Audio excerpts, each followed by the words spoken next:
एक epic group है जो कपड़ा उद्योग, इसने 4000 करोड़ रुपए, 400 करोड़ रुपए की दो अलग अलग बातें कही थी। हेडलाइन बनी थी 4000, एमओयू हुआ 400 करोड़। अगर उस समय के अखबारों को आप रीड करोगे तो इस तरह की व्यवस्था बनी। आज तक कोई अपडेट नहीं, आज तक कोई अपडेट नहीं। ये कपड़े का उद्योग और बहुत बड़ा समूह है। मैं अनिल अंबानी जी का बताया गया डिफेंस में हम इन्वेस्ट करेंगे, केवल जमीन लेना है फिर फंड की, और कई साल तक उसको एंगेज करके रखना है। हमने कई सवाल उठाए थे इसमें, ये रिलायंस को फ्री में जमीन दे दी अनिल अंबानी को, कई प्रश्नों के उत्तर थे। वैसे ही नेटफ्लिक्स ये सॉल्यूशन के नाम से कंपनी थी, उसमें भी यही हालात थे। जैसा मैं आखिर में बताया गया 92 परियोजनाएं चालू, 1726 कुछ आगे बढ़ी नहीं, और 537 रिजेक्ट कर दिया। मतलब पहले 537 और 1000 में 2200 प्रोजेक्टों पर एमओयू बताए गए, सिग्नेचर बताए गए, हेडलाइन बनाई गई, 15 लाख करोड़ आएंगे, 32 लाख करोड़ आएंगे, 3 लाख रोजगार आएंगे, इस तरह की बातें की गई। और यहाँ पर फिर सरकार का ही आंकड़ा ये कि ये स्थिति है, वस्तु स्थिति है। प्रश्न का उत्तर है विधानसभा, मेरे प्रश्न के उत्तर में ये सरकार ने कहा है, तो मैं समझता हूँ ये स्थिति है। साथियों, एक बात और है, आदरणीय अभी मोहन यादव जापान जाके, फिर उससे पहले वो लंदन भी गए। शिवराज जी ने इसके पहले 60-70 देश घुमाया 20 साल, और उसका उद्देश्य सिर्फ एक था कि हम बाहर के इन्वेस्टरों को आकर्षित करने जाए।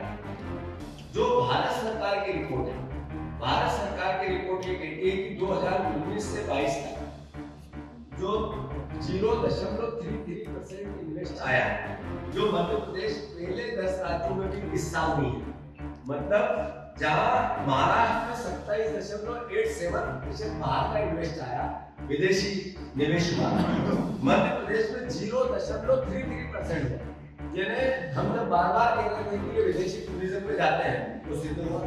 शिवराज जी का जो बार बार विदेश जाना था, वो केवल प्रदेश पे कर्ज बढ़ा, वो ये इससे एहसास होता है।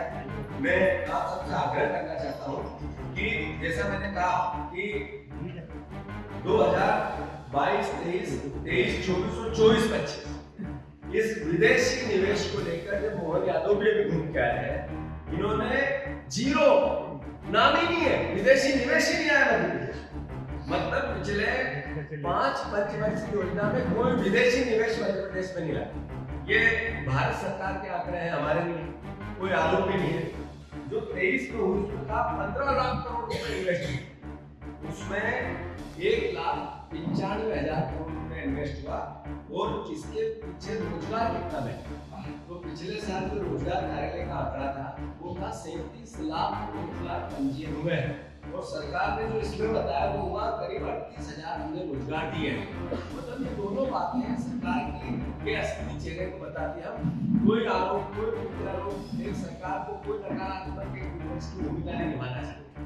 दूसरा, जैसा इसमें भी आपको दिख रहा है, ये मैंने जैसा बताया अलग अलग, आप इसके हम एक लिखी हुई है, क्योंकि लंबा समय लगेगा, तो मैं छोटे में आप सबको समझाना चाहिए। वेयर हाउस के बारे में कुछ कुर्सी लो भैया, आपसे सीधे भी बात करें।